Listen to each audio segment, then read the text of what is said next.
ہر نبی نے کامن جو ایک تعلیم دی ہے وہ یہ دی ہے کہ وہ لا الہ الا اللہ، کہ کوئی معبود نہیں ہے سوائے اللہ تعالیٰ کے۔ مغفرت کا تعلق پچھلے گناہوں سے ہوتا ہے۔ توبہ کا مطلب یہ ہوتا ہے کہ انسان یہ پکا ارادہ کرے کہ میں آئندہ اس کے پاس نہیں جاؤں گا۔ بعض بزرگوں نے فرمایا کہ آئندہ گناہ سے بچنے کا پختہ عزم و ارادہ کیے بغیر محض زبان سے استغفار کرنا کذابین یعنی جھوٹے لوگوں کی توبہ ہے۔ اللہ تعالیٰ نے یہاں پہ بتا دیا کہ دیکھو، اور بہت یہ ہمیں خوشی بھی ہوتی ہے، خوشخبری بھی ہے کہ تم استغفار کرو، توبہ کرو، اللہ تم پر نعمتوں کے دروازے کھول دیں گے، آسمان کے دہانے کھول دیں گے۔ جمال الوجود بذكر الإله وتصفو الحياة بنور هدى جمال الوجود بذكر الإله وتصفو الحياة بنور پارہ نمبر 12 میں ہم یہ بھی دیکھتے ہیں کہ مختلف اقوام کا بھی ذکر ہے۔ اللہ تعالیٰ نے ان کی ہدایت کے لیے پیغمبر اور انبیاء کو بھی بھیجا، لیکن کچھ کی ہمیں یہ بھی پتہ چلتا ہے کہ ان کا انجام جو تھا وہ عبرتناک انجام ان کا ہوا۔ سیدنا ہود علیہ السلام نے اپنی قوم کو کیا نصیحت کی تھی اور قوم کی طرف سے ان کو کیا جواب ملا؟ اس پارہ نمبر 12 کے اندر مسلسل انبیاء کے واقعات آ رہے ہیں اور ان کی قوموں کی مطلب مثالیں۔ تو سارے جو انبیاء تھے، ایک تو جنرلائزڈ یہ قرآن میں ہم نے دیکھا ہے اور ہمیں معلوم بھی ہے کہ ہر نبی نے کامن جو ایک تعلیم دی ہے وہ یہ دی ہے کہ وہ لا الہ الا اللہ، کہ کوئی معبود نہیں ہے سوائے اللہ تعالیٰ کے، اور شرک کی نفی ظاہر ہے، شرک کا ابطال ہو جاتا ہے۔ تو ایک تو یہ کامن بات ہے، ٹھیک ہے نا، اسی سے ہی آغاز ہوتا ہے تعلیم کا، تبلیغ کا، ہر دعوت کا۔ تو جب ہم اللہ کو مانیں گے، اللہ کو اپنا رب بھی مانیں گے، تو کیا طریقہ کار ہوگا وہ تھوڑا سا ہم پہلے میں یہ آیت کا ترجمہ آپ کے سامنے پڑھتی ہوں، پھر دیکھ لیتے ہیں۔ سورہ ہود کی آیت نمبر 52 اور 53۔ وَيَا قَوْمِ اسْتَغْفِرُوا رَبَّكُمْ ثُمَّ تُوبُوا إِلَيْهِ يُرْسِلِ السَّمَاءَ عَلَيْكُمْ مِدْرَارًا وَيَزِدْكُمْ قُوَّةً إِلَىٰ قُوَّتِكُمْ وَلَا تَتَوَلَّوْا مُجْرِمِينَ قالوا يا هود ما جئتنا ببينة وما نحن بتاركي آلهتنا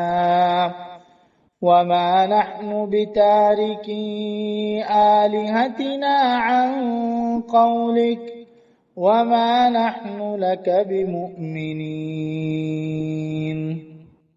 اور اے میری قوم کے لوگوں، اپنے رب سے معافی چاہو، پھر اس کی طرف پلٹو، وہ تم پر آسمان کے دہانے کھول دے گا اور تمہاری موجودہ قوت پر مزید قوت کا اضافہ کرے گا، مجرموں کی طرح منہ نہ پھیرو۔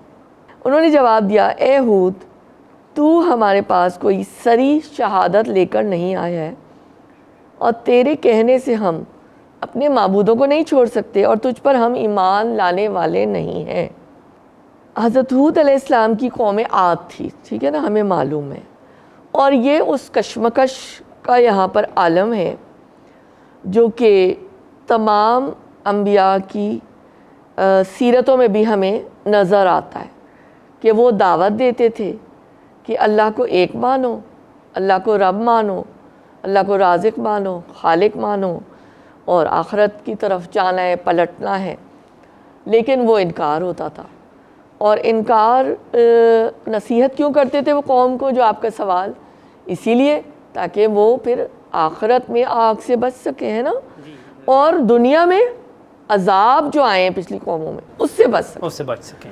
اصل میں یہ ہم سارا یہی پیٹرن اسلوب ہمیں نظر آتا ہے قرآن میں اور بار بار بھی نظر آتا ہے، اور اس پارے میں خصوصاً دیکھ رہے ہیں ہم۔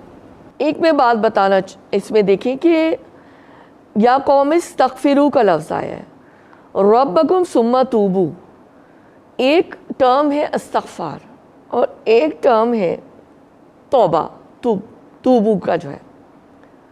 مغفرت کا تعلق پچھلے گناہوں سے ہوتا ہے، توبہ کا مطلب یہ ہوتا ہے کہ انسان یہ پکا ارادہ کرے کہ میں آئندہ اس کے پاس نہیں جاؤں گا۔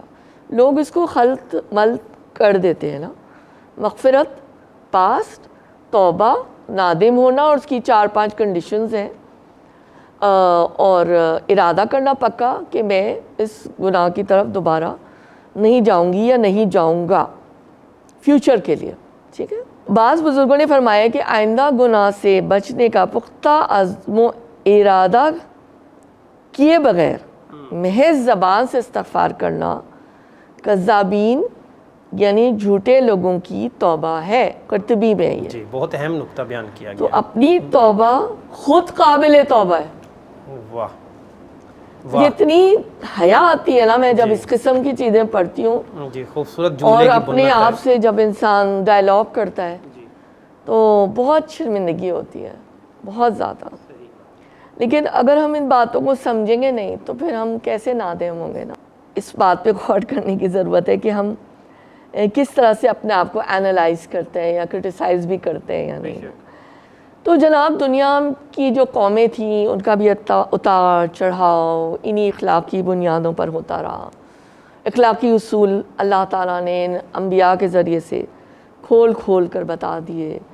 طبعی اصول بھی جب کار فرما ہوں گے جب یہ اخلاقی اصول ان طبعی اصولوں کے تابع ہوں گے۔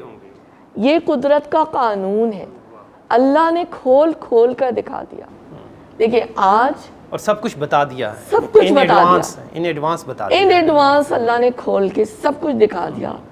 آج دنیا کی حکومت کس کے پاس ہے؟ آج کون پاورفل ہے؟